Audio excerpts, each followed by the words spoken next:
First, Alex Jones was banned by nearly all the social media giants. Then Twitter banned Gavin McInnes. Then Facebook blocked Dennis Prager's Prager University videos, although it later backtracked and apologized. Then Patreon and GoFundMe banned me.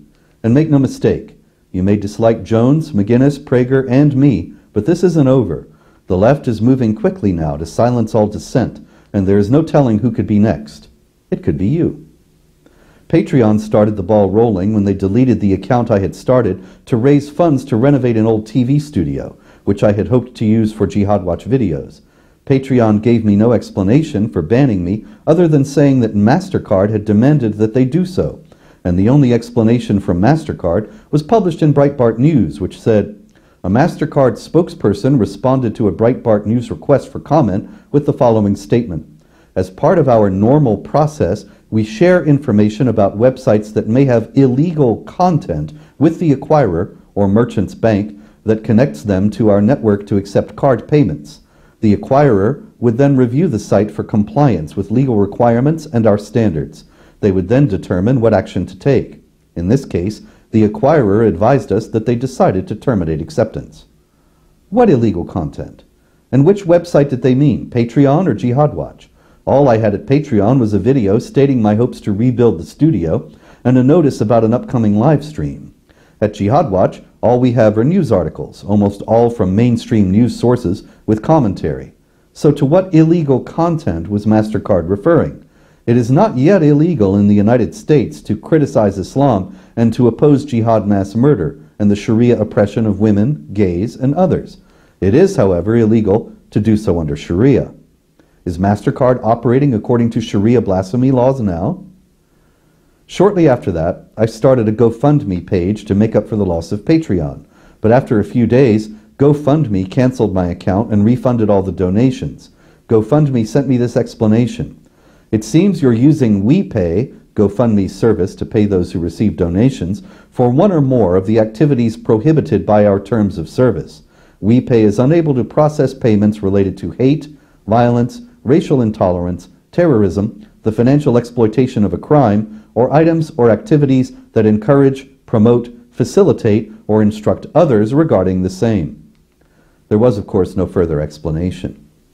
Now, it's very clear what's going on here. The Southern Poverty Law Center claims that I'm a hate group leader, and that's that. When the SPLC says jump, Patreon and MasterCard say, how high? Indeed, the SPLC's infallibility in such matters is taken for granted by all the social media giants as well. This despite the fact that the SPLC made a massive admission of error in the Maajid Nawaz case, in which they paid a $3.3 million settlement to a Muslim reformer they accused of being an anti-Muslim extremist, which is what they call me as well. The SPLC's far-left political agenda in lumping legitimate groups in with the likes of the KKK and neo-Nazis in order to discredit and destroy them is also obvious. But GoFundMe, like Patreon and MasterCard, allowed me no appeal, no discussion, no questioning of the SPLC's fiat. And of course it isn't just the SPLC. It is now taken for granted by large segments of the American population and by innumerable people elsewhere that to oppose jihad mass murder of innocent civilians and Sharia oppression of women, gays, and others is indeed hate. I remember how flabbergasted I was in 2003 when I was on MSNBC with Keith Olbermann and Ibrahim Hooper of the Hamas-linked Council on American Islamic Relations, and Hooper called me a hate monger. I thought, what?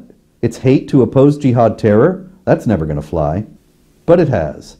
And the outcome will be that more and more people will be afraid to oppose jihad terror and Sharia oppression for fear of incurring these charges, and this discrimination, and this libel.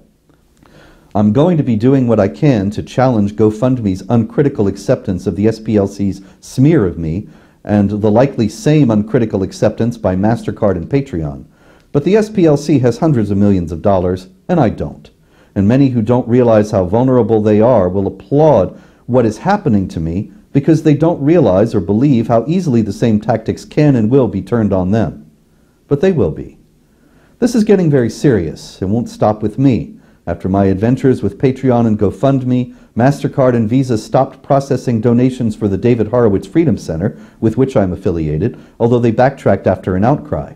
Despite this small victory, it is clear that the left is moving quickly to silence all dissenting voices in the run-up to the 2018 elections. The freedom of speech is the foundation of a free society, and it is rapidly being destroyed in the United States.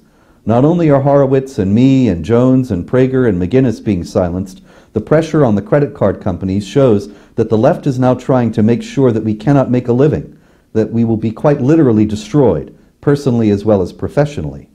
And there will be more victims.